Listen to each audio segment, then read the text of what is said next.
Hello बच्चों, कैसे हैं? उम्मीद है स्वस्थ होंगे। बच्चों, हम लोग तरंग प्रकाश की पढ़ रहे हैं, मतलब तरंग प्रकाश की यानी एनसीईआरटी का चैप्टर नंबर एनसीईआरटी का चैप्टर नंबर 10वां यानी फिजिक्स सेकेंड का दूसरा, या हम चैप्टर सीधे 10 लिखे। 10वां चैप्टर तरंग प्रकाश की। तरंग प्रकाश की को मैं बताया था कि पढ़ने के लिए, हम लोग अच्छे से पढ़ने के लिए इसको 4 पार्टों में बांट लिए थे, 4 भागों में बांटे थे। पहला हमने हाइगेंस का सिद्धांत और न्यूटन के कणिकाओं का सिद्धांत, यानी प्रकाश को न्यूटन ने कणिका माना कि प्रकाश कणों के रूप में चलता है, और उसके अनुसार परावर्तन अपवर्तन की व्याख्या की। इसके बाद हाइगेंस आए, उन्होंने प्रकाश को तरंग माना, उसके अनुसार परावर्तन अपवर्तन की व्याख्या करी। ये सब इस पार्ट में हम लोगों ने देखा, जिसमें से हाइगेंस के सिद्धांत के अनुसार या हाइगेंस की द्वितीयक तरंगिकाओं के आधार पर तरंग के अपवर्तन की व्याख्या और परावर्तन की व्याख्या इम्पॉर्टेंट है। तो इसके पहले वीडियो हम लोगों ने देखा। एक चीज़ और बता दूं बच्चों में, जब आप YouTube में देखते हैं या आप लोगों ने वीडियो देखा तो उसमें एक साइड पे प्लेलिस्ट बनी हुई है। तो प्लेलिस्ट में जाएंगे तो वहाँ आप देखेंगे चैप्टर 9, चैप्टर 10, कक्षा 12 का है कि 11 का है, उसी में लिखा हुआ है। तो जैसे हम लोग देखते हैं कि चैप्टर 10, तो अब चैप्टर 10 ऐसे करके लिखा है। चैप्टर आपका 10 है, जिसमें से लिखा है पार्ट मतलब यहाँ पर लिखा है भाग, यहाँ लिखा है का, फिर यहाँ मैंने लिख दिया था खा गा, ऐसे करके लिखा है। मतलब चैप्टर 10 भाग का एक प्लेलिस्ट बनी है, यानी जितने इसके वीडियो होंगे इस प्लेलिस्ट में मिल जाएंगे। इसके बाद जो दूसरा है व्यतिकरण, जो भी 2-3 वीडियो इसके बने हैं, उसको उठा के मैंने चैप्टर 10 भाग का व्यतिकरण, उसके अंदर जब आप इसको खोलेंगे इस प्लेलिस्ट को, तो उसके अंदर 2-3 वीडियो आपको मिल जाएंगे। मतलब ऐसे करके मैं डाल रहा हूँ। तो जो बच्चे कमेंट्स करते रहते हैं कि सर किस क्लास का है, किस चैप्टर का लेक्चर है, नहीं जो समझ पा रहे हैं, तो उन्हें मैं बता दूँ प्लेलिस्ट में जाके उनकी ऐसी जो समस्या है वो सब दूर हो जाए। आज हम लोग ये कुल मिला के मैं का और खा के आप लोगों को वीडियो दे चुका हूँ। जो भी 2-2, 3-3, 4-4 बने हैं उनको मैं दे चुका हूँ। और मुझे गा और घा के देना है, यानी मुझे आप लोगों को देखना है रिफ्रैक्शन के, मतलब विवर्तन और पोलराइजेशन ऑफ लाइट, मतलब प्रकाश का ध्रुवण। यानी आज हम लोग विवर्तन देखेंगे। चलिए बच्चों देखते हैं विवर्तन। कुल मिला के 10वां चैप्टर है, चल रहा है, इसका तीसरा भाग यानी विवर्तन हमें पढ़ना है। चलिए बच्चों देखते हैं विवर्तन क्या है। अच्छा, पहले हम लोगों ने देखा था परावर्तन, अब अपवर्तन, अब देख रहे हैं विवर्तन। नाम तो एक जैसा लग रहा है, देखिए, हाँ, तो ये बात भी एक जैसी कर रहे हैं। मान लीजिए कि हम लोग ऐसे कोई एक अपारदर्शी तल ले लें और इसमें प्रकाश की कोई किरण डालें, ऐसे करके चली जाती है, अपने मार्ग से विचलित हो जाती है और उसी माध्यम में वो वापस लौट जाती है। इसे हम कहते हैं प्रकाश का परावर्तन। ये जो घटना इस तरह से हो जाती है इसे प्रकाश का परावर्तन कहते हैं। लेकिन अगर हम लोग क्या करें, पारदर्शी माध्यम ले लें और प्रकाश की किरण एक माध्यम से दूसरे माध्यम में जाए, तब भी अपने मार्ग से विचलित हो जाती है। तो ये वाली जो घटना थी इसे हम कहते हैं प्रकाश का अपवर्तन। एक घटना और होती है जिसमें प्रकाश अपने मार्ग से थोड़ा विचलित हो जाता है, उसे हम क्या कहते हैं, विवर्तन। वो है क्या, उसको थोड़ी समझें। तो बच्चों, इसका एक उदाहरण पहले मैं आपको दे रहा हूँ, जिससे आपको समझने में थोड़ी समस्या ना हो। आप कभी गौर करें, मान लो ऐसे करके एक बल्ब लगा दिया जाए, यानी कुल मिला के जहाँ से प्रकाश आ सके उसको लगा दिया जाए, पूरा ऐसे पैक कर दिया जाए। यहाँ आप क्या करिए, लास्ट में इतना छोटी सी जगह छोड़ के रखिए, ये थोड़ी जगह छोड़ के रखिए। कुल मिला के इसको गेट जैसा मान लें, पूरा कमरा आपके कमरे में गेट लगा होगा, उस गेट के नीचे का जो गैप है उसकी बात कर रहा हूँ। आप क्या करिए, प्रकाश किरणें ऐसे चलती हैं, सीधी रेखा पर प्रकाश किरणें चलती हैं, ऐसे ऐसे चलती हैं, लेकिन आप गौर करिए जो प्रकाश किरण यहाँ पड़ रही है सीधे ऐसे जाके रुक जानी चाहिए। लेकिन अगर आप बाहर ऐसे खड़े हैं, गेट के बाहर, गेट बंद है, अंदर बल्ब जल रहा है, तब भी आप देखते हैं कि अगर यहाँ इस दीवार के इस भाग में कुछ लिखा हुआ है या कोई यहाँ पर बैठा है या कुछ भी ऐसे है या यहाँ कोई है, तो यहाँ हमें वो चीज़ दिखाई देती है। ये प्रैक्टिकली बात है बच्चों, कहीं लिखा ना हो, इसको आप प्रैक्टिकली देख सकते हैं। लाइट अंदर चालू कर दीजिए, गेट अच्छे से बंद कर दीजिए, जहाँ से भी गैप होगा, जैसे ये नीचे ऐसे करके गैप है, तो प्रकाश हमें दिखाई देता है, या इस प्रकाश के कारण हमें जो यहाँ वस्तुएं वो दिखाई दे रही हैं। हमें पता है कि बिना प्रकाश की वस्तुएं दिखाई नहीं दे सकती। अगर हमें थोड़ा भी महसूस होता है कि यार इधर कोई यहाँ कुछ लिखा है लेकिन स्पष्ट नहीं दिख रहा है, लेकिन हमें ऐसा प्रतीत हो रहा है कि लिखा है, इसका मतलब वहाँ प्रकाश को न कुछ पहुँच रहा है, लेकिन ज़्यादा नहीं पहुँच रहा कि हमें स्पष्ट दिखाई देने लगे। थोड़ा सा भी हमें आभास हो कि यहाँ कुछ है, मतलब कुछ न कुछ लाइट पहुँच रही है, क्योंकि लाइट यानी प्रकाश एक ऐसा भौतिक माध्यम है जिसकी सहायता से ही हम वस्तुओं को देख सकते हैं। अगर वस्तुएं स्पष्ट रूप से दिखाई देती हैं या प्रकाश कम होने के कारण स्पष्ट रूप से नहीं दिखाई दे रही, लेकिन प्रकाश आंशिक रूप से वहाँ पहुँच रहा है। अब नहीं कि यहाँ आप गेट में थोड़ी सासा था और यहाँ से आप सीधे बल्ब को देख रहे हैं और कह दो कि देखिए विवर्तन है, ये नहीं। मैं ये बताना चाह रहा था कि प्रकाश की किरणें सीधे चलती हैं। अब प्रकाश की किरणें यदि सीधे चलती हैं तो प्रकाश की किरणें यहाँ आनी चाहिए, रुक जानी चाहिए, यहाँ आनी चाहिए, रुक जानी चाहिए, यहाँ आके रुक जानी चाहिए, क्योंकि प्रकाश सीधे चलती है, इसे मूर्ति नहीं है, ऐसे आई फिर ऐसे चली गई, हमें दिखाई देने लगा। लेकिन फिर भी यहाँ मुड़ा हुआ है, ना कि यहाँ परावर्तन हुआ है, क्योंकि परावर्तन के लिए पारदर्शी समतल प्लेट पर पड़नी चाहिए था, फिर ऐसे जानी चाहिए था। अब ना अपवर्तन हुआ क्योंकि एक माध्यम से दूसरे माध्यम में जाना चाहिए था। वो जो बीच में या इधर नीचे जो संकीर्ण भाग था, यहाँ से प्रकाश आंशिक रूप से प्रकाश की कुछ किरणें आंशिक रूप से मुड़ गई थी। इसी घटना को हम लोग विवर्तना कह रहे हैं। तो हम डिफिनीशन जो बनाया करते हैं बच्चों, यहाँ से लिखना है, हेडिंग डालो प्रकाश का विवर्तन या प्रकाश तरंगों का विवर्तन, हेडिंग डालो बच्चों।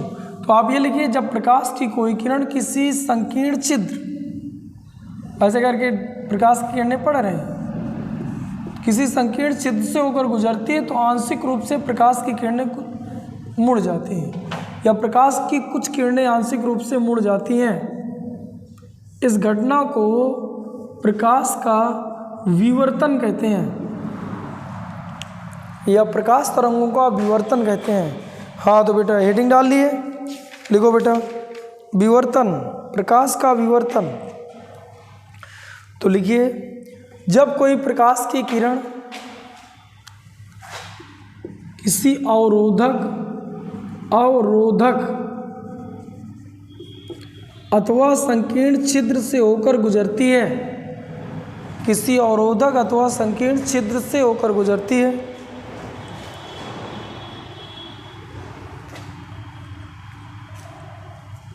तो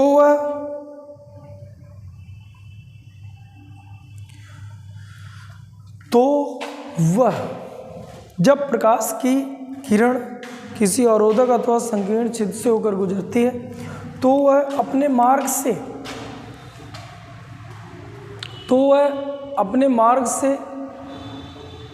थोड़ा विचलित हो जाती है, इस घटना को प्रकाश का विवर्तन कहते हैं।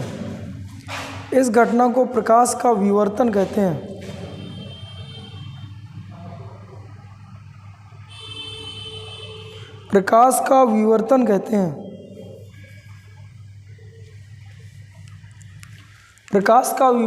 हैं। विवर्तन की शर्त, हेडिंग डालें, विवर्तन की शर्त, विवर्तन की शर्त। इसमें लिखेंगे विवर्तन की शर्त। तो अभी मैंने बताया कि जो अवरोधक था, ये मान लो अवरोधक, अब प्रकाश किरणें ऐसे ऐसे चल रहे हैं, ये तो यहाँ से जो जा रही हूँ ऐसे ऐसे कुछ मुड़ जाएंगे आंशिक रूप से, या यहाँ से होकर प्रकाश किरणें गुजर रही, कुछ किरणें इधर उधर मुड़ जाएंगी, ये मुड़ जाना विवर्तन है।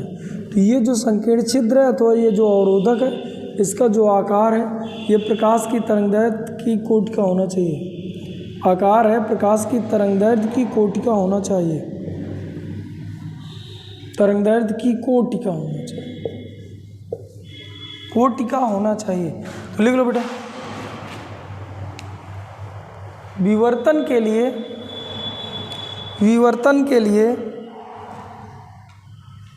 अवरोधक अथवा संकीर्ण छिद्र का आकार, अवरोधक अथवा संकीर्ण छिद्र का आकार प्रकाश की तरंगदैर्घ्य की कोटि का होना चाहिए, प्रकाश की तरंगदैर्घ्य की कोटि का होना चाहिए।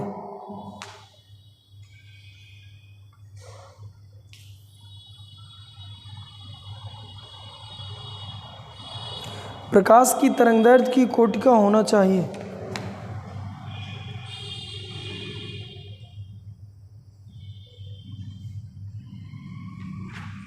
प्रकाश की तरंगदैर्घ्य की कोटि का होना चाहिए। तीसरी हेडिंग डाल लीजिए, विवर्तन की व्याख्या, विवर्तन की व्याख्या, व्याख्या। कक्षा 12 के बच्चों देखते जाओ, इम्पोर्टेंट हेडिंगें हैं। एक मैंने अवरोधक यहाँ बना लिए, संकीर्ण छिद्र बना लिए, ये प्रकाश की किरणें मैं डाल रहा हूँ, ये समतल किरणें हैं मान लीजिए, तो ये जो तरंगाग्र बनाएंगी वो समतल तरंगाग्र बनाएंगी, कुल मिला के समांतर किरणें हैं, सॉरी बच्चों समांतर किरणें हैं, तो जो तरंगाग्र बनाएंगी वो समतल बनाएंगे, ये समतल तरंगाग्र हम ऐसा कुछ मान रहे हैं। ठीक है बच्चों, कोई बात नहीं, आगे देखते हैं। यहाँ आगे क्या है कि हमने एक अवरोधक रखा है जिस पर एक संकीर्ण छिद्र किया है, ये संकीर्ण छिद्र। अब आपको पता है ऐसे ऐसे करके तरंगाग्र बनते जाते हैं। मान लो एक तरंगाग्र मैं और बना लूँ ऐसे, ये समतल तरंगाग्र। अब हाइगेंस के अनुसार तरंगाग्र में उपस्थित प्रत्येक कण एक नए तरंग स्रोत का कार्य करता है। इसका मतलब ये छिद्र है, ये भी एक तरंग स्रोत का कार्य करता है। मतलब मैं ऐसे लिख लूँ, जो छिद्र है ये भी तरंग स्रोत का कार्य करता है, जिससे द्वितीयक तरंगिकाएँ निकलती और सभी दिशाओं में संचरित होती। इसका मतलब यहाँ से द्वितीयक तरंगिकाएँ डाल दी जाए, जिनकी चाल प्राथमिक तरंगिकाओं के चाल के बराबर होती है। ऐसे करके मैं खींच सकता हूँ, ये द्वितीयक तरंगिकाएँ। अब देखा जाए कि जो तरंगाग्र होगा वो कुछ ऐसे करके गोली तरंगाग्र में लेंगे, यानी ये तरंगाग्र कुछ ऐसे ऐसे मुड़ने लगा। समतल तरंगाग्र की जगह गोली तरंगाग्र, यानी जो प्रकाश किरण ऐसे जा रही थी कुछ ऐसी किरणें ऐसे मिल गई। मान लीजिए इस छिद्र से होकर 1,00,000 किरणें निकले, तो कुछ किरणें इधर मुड़ गई, कुछ इधर मुड़ गए, अधिकांशतः किरण सीधे निकल गए। जो किरणें ऐसे मुड़नी थी, जबकि सब किरणें सीधे आ जा रही थी, और इन्हें सबकी 1,00,000 किरणों की 1,00,000 किरणें सीधे ऐसे निकल जाना चाहिए, क्योंकि प्रकाश एक सीधी रेखा पर चलता है। फिर भी ये किरणें इधर मुड़ गई, ये इधर मुड़ गई, तो जो ये मुड़ गई इसी घटना को हम लोग विवर्तना कह रहे हैं, अपने मार्ग से विचलित हो गई। जैसे अवरोधक को पार करी वो विचलित हो गई, आंशिक रूप से कुछ किरणें मुड़ गई, इसी घटना को हम लोग विवर्तन कहते हैं। तो इस तरंगाग्र से ये तरंगाग्र बना जिससे प्रकाश किरणें विचलित हो गई, और विवर्तन चूँकि प्रकाश की किरणों का मुड़ना ही विवर्तन है, इसलिए इस घटना को हम लोग विवर्तन कहते हैं। ये पूरा का पूरा विवर्तन की व्याख्या कर रहा है। अब इसको हम लोग लिख लें, तो लिखो बेटा, लिखो विवर्तन की व्याख्या, हेडिंग डालो। तो लिखो इसमें कि विवर्तन की व्याख्या हाइगेंस की द्वितीयक तरंगिकाओं, विवर्तन की व्याख्या हाइगेंस की द्वितीयक तरंगिकाओं के आधार पर की जा सकती है, के आधार पर की जा सकती है।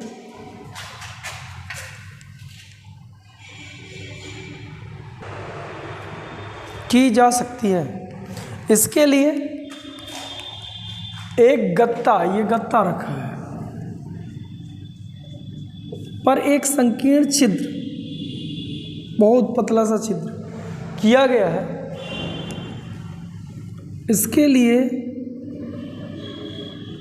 एक गत्ते पर एक संकीर्ण छिद्र किया गया है, जिस पर समतल तरंगाग्र आपतित हो रहा है, जिस पर समतल तरंगाग्र आपतित हो रहा है,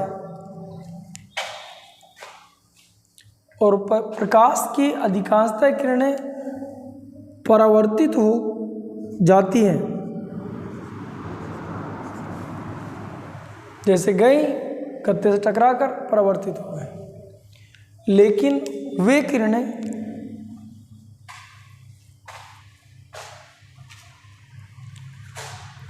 किरणें जो छिद्र से होकर गुजर जाती हैं,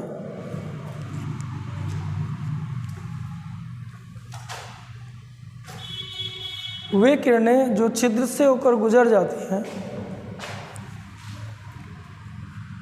वे आंशिक रूप से मुड़ रही हैं, वे आंशिक रूप से मुड़ रही हैं।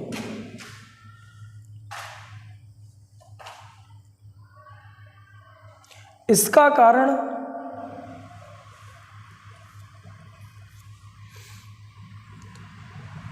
कारण हाइगेंस की द्वितीयक तरंगिकाओं के सिद्धांत से समझा जा सकता है। हाइगेंस की द्वितीयक तरंगिकाओं के सिद्धांत से समझा जा सकता है। इस सिद्धांत के अनुसार छिद्र एक तरंग स्रोत का कार्य करेगा। इस सिद्धांत के अनुसार छिद्र एक तरंग स्रोत का कार्य करेगा, जिससे तरंगिकाएं सभी दिशाओं में संचरित होंगी। जैसे कहीं पर आप बल्ब जला दो तो जो प्रकाश की तरंगे हैं, अब बल्ब की डायरेक्शन में ही नहीं प्रकाश किरणें जाएंगे, वो सभी जगह फैलती हैं। ऐसे ये स्रोत का कार्य है, बल्ब की तरह कार्य कर रहा है। अतः प्रकाश किरणें इधर जो जा रही हो परावर्तित हो रही। ये कुल मिला के जो किरणें ऐसे निकली थी, स्रोत का कार्य है, वो फैला रहा है। स्रोत का कार्य क्यों कर रहा है?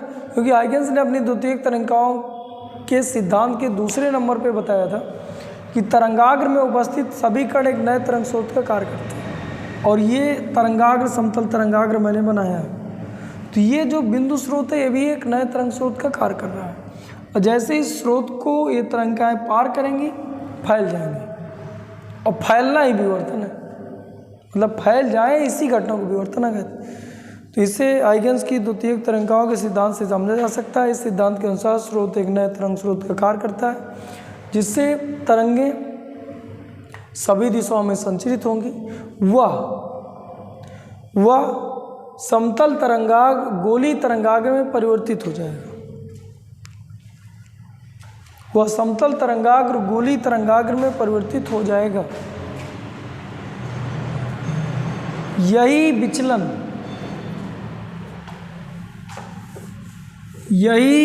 विचलन की घटना को विवर्तन कहते हैं। विवर्तन कहते हैं, या इस प्रकार किरणों का मुड़ जाना ही विवर्तन कहलाता है। इस प्रकार किरणों का मुड़ जाना ही विवर्तन कहलाता है। नोट करके लिखें, नोट करके लिख लें बेटा।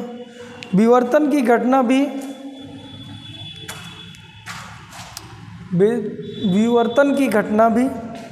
व्यतिकरण की तरह प्रकाश की तरंग प्रगति को सिद्ध करती है।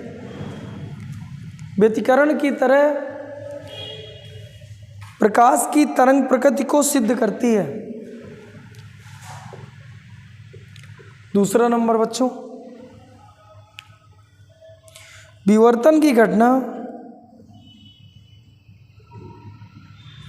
प्रकाश की अनुप्रस्थ व अनुदैर्ध्य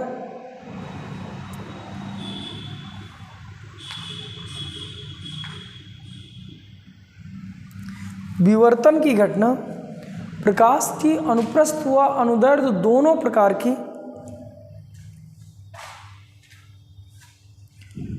दोनों प्रकार की घटनाओं को प्रदर्शित करती है।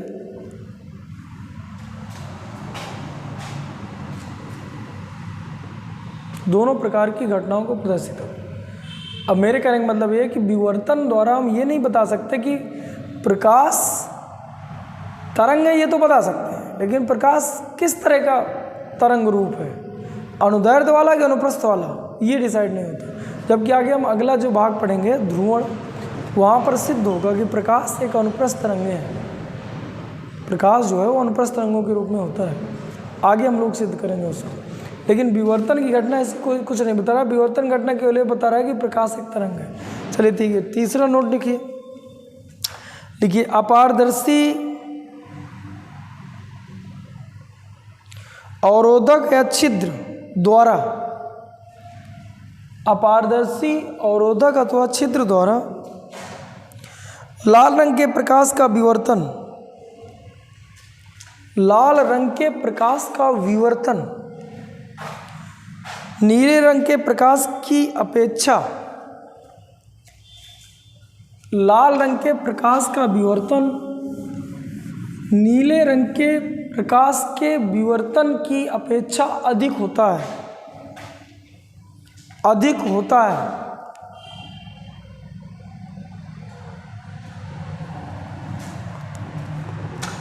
चलिए हेडिंग डालिए, विवर्तन के प्रकार, विवर्तन के प्रकार,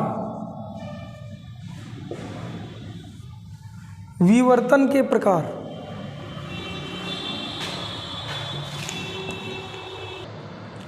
हाँ बच्चों, विवर्तन के प्रकार, तो इसमें हम लोग पढ़े, थोड़ी इसके पहले समझें कि जो विवर्तन की खोज थी उसको ग्रिमोल्डी ने की थी। ग्रिमोल्डी नामक एक वैज्ञानिक थे, इन्होंने विवर्तन की खोज की। कुछ लोग ऐसा भी मानते हैं कि 1828 में सीवी रमन ने की, लेकिन सर्वप्रथम जो विवर्तन की चर्चा की थी वो ग्रिमोल्डी थी। अब बच्चों आगे समझते हैं। लेकिन क्या है कि कुछ वैज्ञानिकों ने इनका अध्ययन और करा। एक वैज्ञानिक का नाम था फ्रेनल, दूसरे का नाम था फ्राउनहोफर,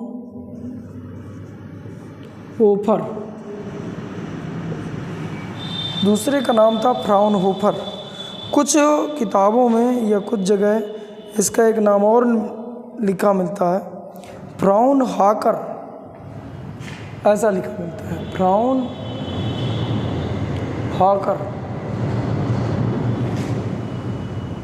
ऐसे करके। तो जो भी आप बोलना चाहे बोल सकते हैं, फ्राउनहोफर, फ्राउनहाकर, ये एक ही है, तो वैज्ञानिक नहीं। ये दो वैज्ञानिक थे। इन्होंने विवर्तन को प्राप्त करने के लिए, कैसे विवर्तन पर्दे पर प्राप्त किए जाएं, कैसे जो प्रकाश जब किसी अवरोधक अथवा छिद्र से होकर गुजरता है तो जो आंशिक रूप से मुड़ता है वो कैसे पर्दे पर प्राप्त किया जाए, इसके प्रतिरूप कैसे देखे जाए, इसके संबंध में कुछ बातें करी। और दोनों ने जो अलग अलग बातें करी और दोनों की बातें सही भी थी, तो तो इसलिए हमने क्या किया कि विवर्तन को समझने के लिए उसको दो भागों में बांट दिया गया और इन्हीं के नाम पर, वैज्ञानिकों के नाम पर विवर्तन के दो नाम दे दिए गए कि विवर्तन दो प्रकार से प्राप्त किया जा सकता है। एक फ्रेनल विवर्तन होता है, एक फ्राउनहोफर विवर्तन या फ्राउनहोफर विवर्तन होता है। तो लिख लो बेटा विवर्तन के प्रकार। तो इसमें लिखिएगा, हाँ बच्चों इसमें लिखिएगा कि विवर्तन मुख्यतः दो प्रकार से प्राप्त होता है। विवर्तन दो प्रकार से प्राप्त किया जा सकता है। पहला लिखिएगा फ्रेनल विवर्तन, दूसरा फ्राउनहोफर विवर्तन। फ्रेनल विवर्तन, फ्रेनल विवर्तन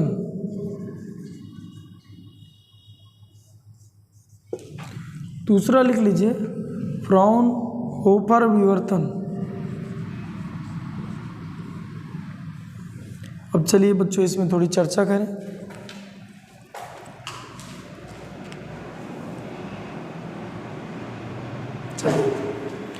देखिए बच्चों क्या होता है कि एक चित्र से मैं तुम्हें समझाने की कोशिश कर रहा हूँ। मान लो ये अवरोधक है एक, यहाँ पर मैं एक स्रोत रखा यस, यहाँ से मैं प्रकाश किरणें कुछ ऐसे डालूँ, ऐसे वो ऐसे प्राप्त की जाए।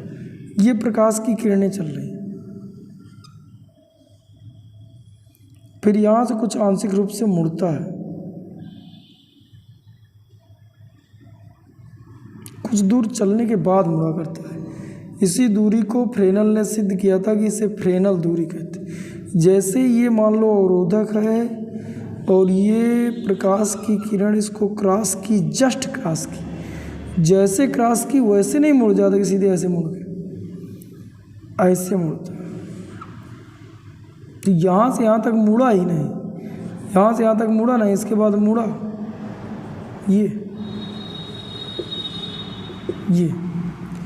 तो यहाँ से यहाँ तक जहाँ तक नहीं मुड़ा, इसके बाद विचलन हुआ, इसके बाद विवर्तन की घटना देखने को मिली। तो ये जो अधिकतम दूरी होती है इसे फ्रेनल दूरी कहते हैं, जो हम लोग बाद में पढ़ेंगे। फिलहाल अभी जो चल रहा है वो चल रहा है कि फ्रेनल विवर्तन क्या है। तो कोई बात नहीं, अभी हम समझ रहे हैं, थोड़ी चित्र बना लें, इसके बाद लिखे ले रहे हैं। ये स्रोत है, इधर भी देख लो बेटा। ये चित्र से ही आप लोग, चित्र को ही देख के हम डिफिनीशन बनाएंगे, इसलिए इन दोनों को देख लें। इधर देखो, इसमें मैंने क्या करा, एक संकीर्ण छिद्र बहुत ही कम है, यानी प्रकाश की तरंगदैर्घ्य की कोटि का है। यहाँ से मैंने एक लेंस रखा ऐसे, यहाँ से प्रकाश की किरणें डाली, प्रकाश किरणें ऐसे गुजरी, और इसके बाद यहाँ एक पर्दा रखा है, यहाँ एक लेंस लगाया गया, जो प्रकाश किरण बिना जो है विचलित हुए सीधे निकल रहे, यहाँ पहुँच गए। जो आंशिक रूप से विचलित हो गए कुछ यहाँ पहुँच गए। ये अवरोधक है, ये पर्दा है, ये दो लेंस लिखे हैं, ये स्रोत है। अब देखिए इसमें, देखिए स्रोत और पर्दा एक निश्चित दूरी पर होते हैं, इसमें स्रोत और पर्दा अनंत दूरी पर होते हैं। इसीलिए उत्तल लेंस लगाकर हम लोग इनके विवर्तन प्रतिरूप प्राप्त कर रहे हैं। अगर ये लेंस ना लगाते तो विवर्तन प्रतिरूप हमें मिलता ही नहीं। तो ऐसे करके डिफिनीशन बोलते हैं। बच्चों लिख भी लो, चित्र बाद में बना लेंगे। तो पहले हेडिंग डालो फ्रेनल विवर्तन। तो इसमें लिखिए ये जगह, विवर्तन की ऐसी व्यवस्था या ऐसी विवर्तन व्यवस्था जिसमें प्रकाश स्रोत व पर्दा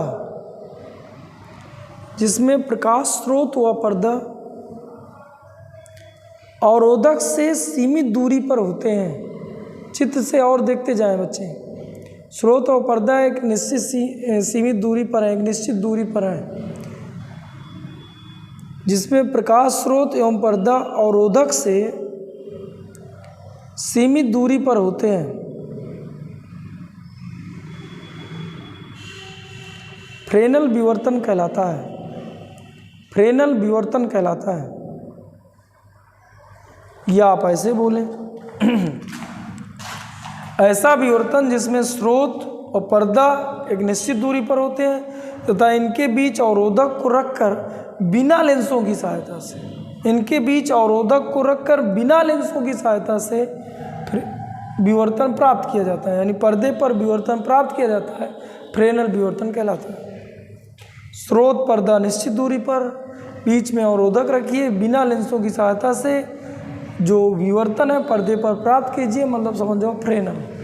अरे आया दिए इधर। इसमें क्या करना, स्रोत और पर्दा अनिश्चित दूरी पर होते हैं, अनंत दूरी पर होते हैं। इनके बीच एक अवरोधक लगाकर विवर्तन प्रतिरूप प्राप्त करने के लिए 2 उत्तल लेंसों की आवश्यकता होती है। कौन सा विवर्तन कहलाता है? एक ऐसा विवर्तन जिसमें पर्दा और स्रोत अनिश्चित दूरी यानी अनंत दूरी पर होते हैं। विवर्तन प्रतिरूप प्राप्त करने के लिए इनके बीच एक अवरोधक द्वारा दोनों तरफ उत्तल लेंस लगाकर विवर्तन प्रतिरूप प्राप्त किए जाते हैं। यह विवर्तन प्राप्त किया जाता है, फ्राउनहोफर विवर्तन कहलाता है। फ्राउनहोफर विवर्तन कहलाता है। लिख लिया बच्चों, फ्राउनहोफर विवर्तन कहलाता है। फ्राउनहोफर विवर्तन कहलाता है। दोनों के चित्र बनाने हैं और अगर आपको ज़रूरत हो तो 1-1, 2-2 अंतर भी लिख सकते हैं। चित्र बनाइए।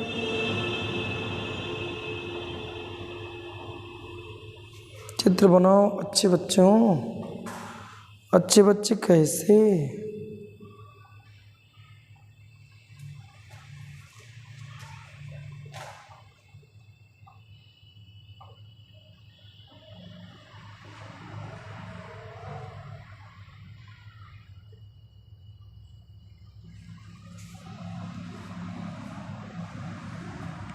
देखिए बच्चों, अंतर अगर आपको स्पष्ट करना है तो चित्र पहले आप बना के एक अंतर बता सकते हो। दूसरा इसमें ये बताइए कि जो अवरोधक पर पड़ने वाला प्रकाश है, ये अवरोधक है, एक पर्दा जो बीच में थोड़ी कटा हुआ है, ये इस पर जो पड़ने वाला प्रकाश है, ये प्रकाश किरणें ऐसे ऐसे फैल रही, तो गोली तरंगाग्र बनेगा, ऐसे गोली तरंगाग्र या बेलनाकार तरंगाग्र बनेगा। किस में? फ्रेनल में।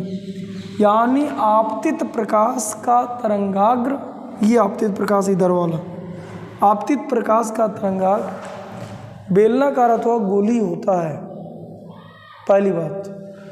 दूसरा, इसमें आप बोल सकते हो कि जो आपतित प्रकाश है, ये अवरोधक है, इसमें प्रकाश किरणें ये पड़ रहे हैं, वो समतल होता है।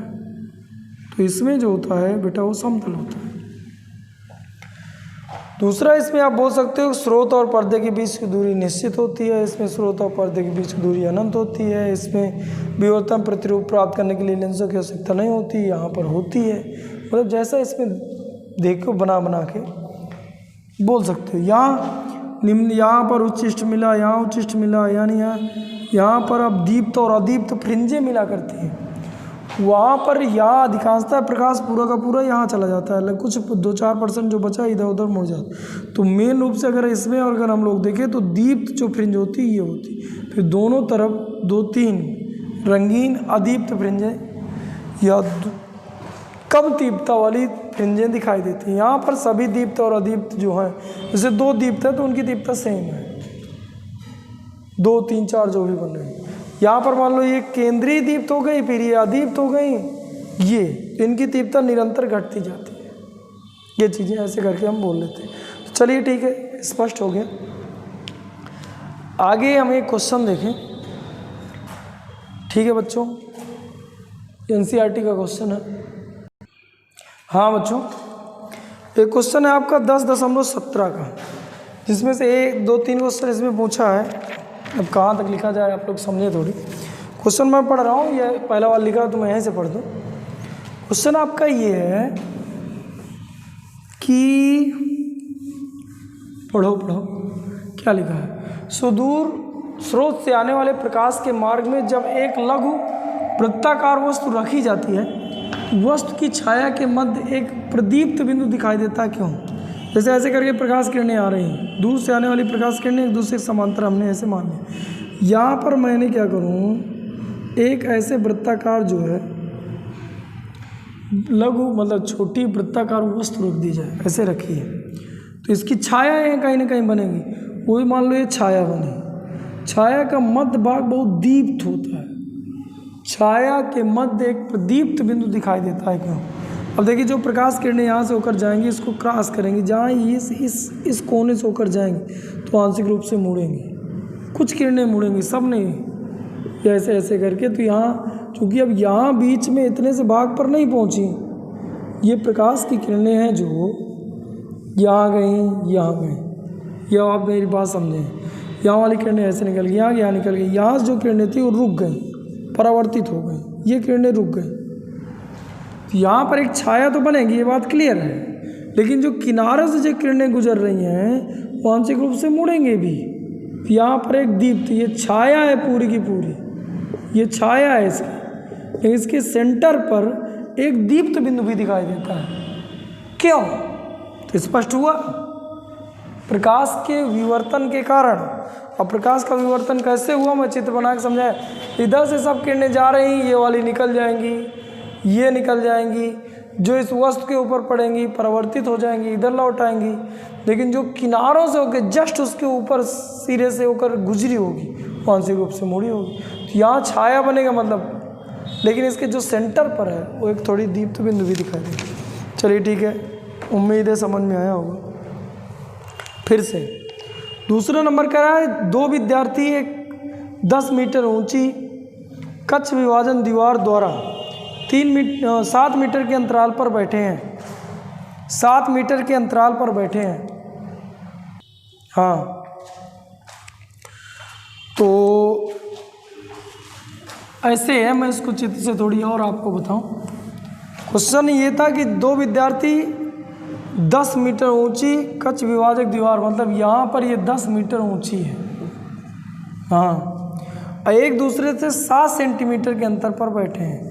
ये मान लो 7 मीटर, एक बंदा यहाँ बैठा है, दूसरा बंदा विद्यार्थी यहाँ बैठा है, बीच में दीवार है, ध्यान देना। अब क्या कह रहा है, ध्वनि और प्रकाश दोनों प्रकार की तरंगें वस्तु के किनारों से मुड़ सकती हैं, तो फिर भी विद्यार्थी एक दूसरे को देख नहीं पाते, परंतु आपस में बातचीत कर लेते हैं, क्यों? बहुत ही अच्छा क्वेश्चन है, एक दूसरे से बात कर लेते हैं, क्यों? अब देखो मैं बता रहा हूँ, तुम्हें समझ में आ जाएगा। मैंने एक जगह अभी आपको बताया था विवर्तन की शर्त, क्वेश्चन समझिए। अब ये बीच में दीवार है, ऐसे एक उधर बैठे एक इधर बैठे, चौरिया सकते हैं, मतलब अगर ये इसे बोले तो वो बोलेगा, उधर से वो बोले, लेकिन देख नहीं पाएंगे। जैसे आप चिल्ला के दोनों बात कर सकते हैं आराम से, लेकिन एक दूसरे को देख नहीं पाएंगे। जबकि ध्वनि भी तरंग है,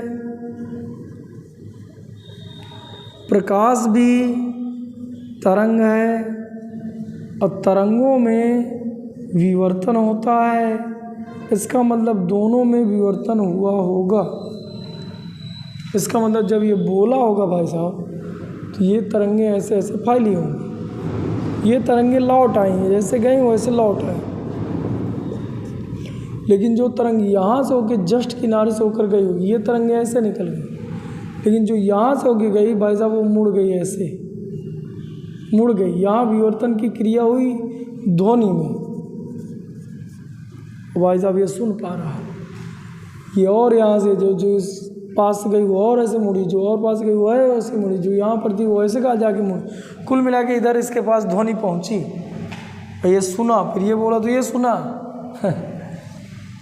लेकिन अगर मैं ऐसे करके देखूं तो ये दिखाई नहीं देगा, क्यों?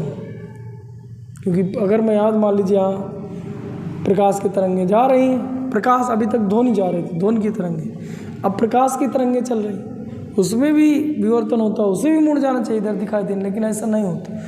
तो आपको मैंने बताया था एक शर्त, विवर्तन की शर्त बताया था कि ध्वनि का विवर्तन होता है, यानी तरंगों का विवर्तन होता है, दोनों का होता है, लेकिन शर्त ये कि जो अवरोधक है, मतलब यहाँ दीवार एक अवरोधक है, उसका आकार प्रकाश की तरंगदैर्घ्य के बराबर हो या प्रकाश की तरंगदैर्घ्य से छोटा हो। ये प्रकाश की तरंगदैर्घ्य बड़ी हो, आकार छोटा। अब जो ध्वनि है उसको, इसकी जो कोटि है उसको हम मीटर कोटि की मान सकते हैं, लेकिन जो ध्वनि की मतलब प्रकाश की तरंगदैर्घ्य है, प्रकाश तरंग की जो तरंगदैर्घ्य है वो एंगस्ट्रॉम की कोटि का मानी जाती है। या 10⁻⁻7 जैसे 6000 एंगस्ट्रॉम की कोटि, या कुल मिला के ऐसे बोलूँ 10⁻⁶7 मीटर की कोटि का माना जाता है। यानी मेरे कहने का मतलब जब इस कोटि के अवरोधक का आकार हो तो प्रकाश आसानी से मुड़ जाता है। जैसे अभी हमने एक छोटा सा वृत्ताकार कोई डिस्क या चकती रख दिए थे, तो आप देखे थे इसकी छाया में एक जो है दीप्त बिंदु दिख रहा था, लेकिन यहाँ दिखाई नहीं दे रहा, क्योंकि इस दीवार की जो आकार है वो मीटर की कोटि है, मतलब ध्वनि की तरंगों की तरंगदैर्घ्य की कोटि का है। अतः ध्वनि आसानी से मुड़ रही है, यानी ध्वनि में विवर्तन ज़्यादा हो रहा है। प्रकाश की जो तरंग है उसकी तरंगदैर्घ्य की जो कोटि है उसकी तुलना में ये जो अवरोधक है इसका आकार बहुत ज़्यादा है, जबकि अवरोधक का आकार छोटा होना चाहिए, कम होना चाहिए। इसलिए प्रकाश का विवर्तन लगभग नगण्य है। इसलिए प्रकाश जो किरण उधर से गई वो मुड़ी है, लेकिन नगण्य एकदम, मतलब ऐसा कहते तो नहीं हो रहा, अतः हम देख नहीं पा रहे हैं, जबकि हम बोलें तो उधर उससे सुनाई दे रहा है, उसकी बातें सुन पा रहे हैं लेकिन देख नहीं पा रहे। चलिए ठीक है, उम्मीद है समझ में आया हो।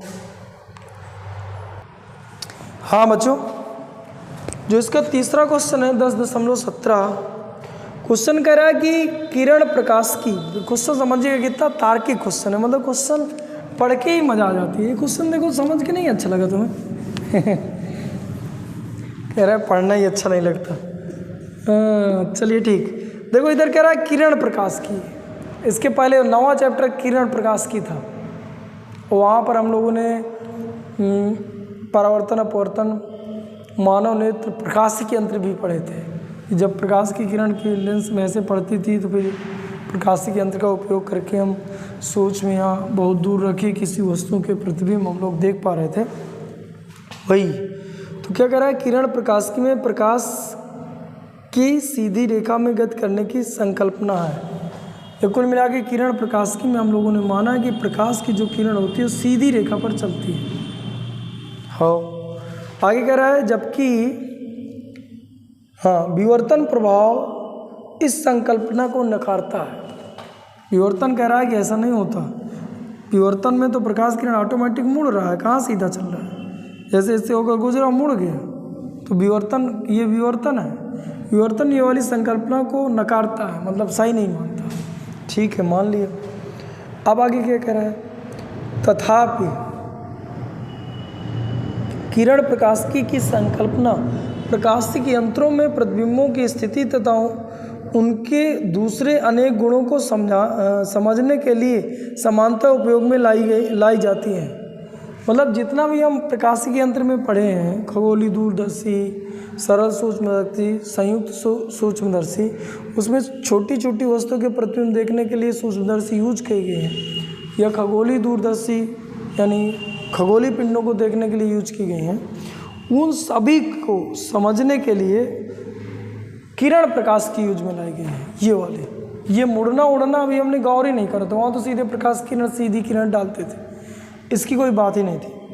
तो क्या इसका क्या औचित्य है, मतलब उसके कहने का मतलब क्या था कि जो हम वहाँ पर ये नज़रअंदाज करके वो सब चित्र बनाए थे, या कैसे वो काम करती हैं, वो सब हम समझे थे।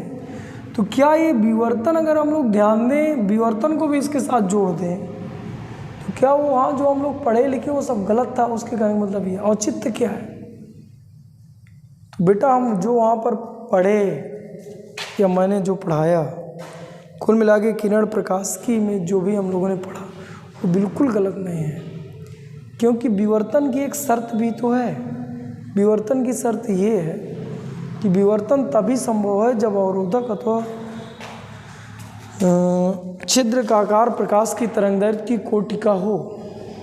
जबकि वहाँ जब हम लोगों ने पढ़ा था लेंसों के लिए, यानी हम ऐसा बोल सकते हैं कि जब हम वहाँ प्रकाशिक यंत्रों में किरण प्रकाश की मानकर पढ़े थे, तो वहाँ पर जो भी अवरोधक थे, अवरोधक मीन्स वहाँ पर लेंस एक अवरोधक का कार्य कर रहा है, तो जो उसका आकार है प्रकाश की तरंगदैर्घ्य की तुलना में बहुत बड़ा है, जो ऐसी विवर्तन जैसी घटनाओं को नहीं उत्पन्न करेगा। अतः वहाँ जो हम लोगों ने पढ़ा था बिल्कुल सही पढ़ा था। ये आपको कहना था। कुल मिला के किरण प्रकाशिकी की संकल्पना न्याय संगत है। चलिए ठीक है बच्चों, आपको समझ में आया हो ऐसी उम्मीद है। दूसरी बात बच्चों, हम लोगों ने पढ़ा विवर्तन क्या है, विवर्तन क्या है, विवर्तन कितने प्रकार से, विवर्तन की शर्त क्या है, विवर्तन की व्याख्या कैसे करी जाए, ये सब हम लोगों ने पढ़ा। कल हम लोग या अगले वीडियो में हम पढ़ेंगे कि फ्रेनल और फ्राउनहोफर विवर्तन की व्याख्या कैसे की जाए, ग्राफी निरूपण कैसे किया जाए, ये पढ़ेंगे, जो आगे के बाकी न्यूमेरिकल को पढ़ने में और आसानी होगी। बच्चों आप यहीं आज यहीं तक पढ़िए, इसकी नोट्स बनाओ। थैंक यू बच्चों। बाकी पार्ट 2 के नाम से मैं विवर्तन का दूसरा वीडियो भी आपको दे दूँगा। Thank you.